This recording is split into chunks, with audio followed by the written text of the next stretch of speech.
সভ্যতার মান কেমন হওয়া উচিত?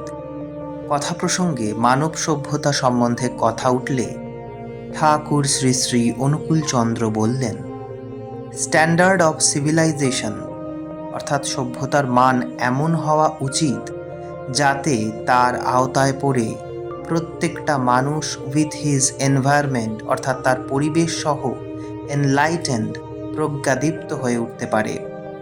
মানুষের শুধু বাইরের সুখ সুবিধা ও সমৃদ্ধি বাড়ালে হবে না, যে অজ্ঞতার দরুন মানুষ কষ্ট পায় ও কষ্ট দেয় তার অপসারণ চাই।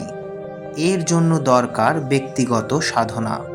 শুধু নিজেকে উন্নত করলে হবে না, পরিবেশ যাতে উন্নত হয়ে ওঠে সে বিষয়েও দায়িত্ব সহকারে চেষ্টা করতে হবে।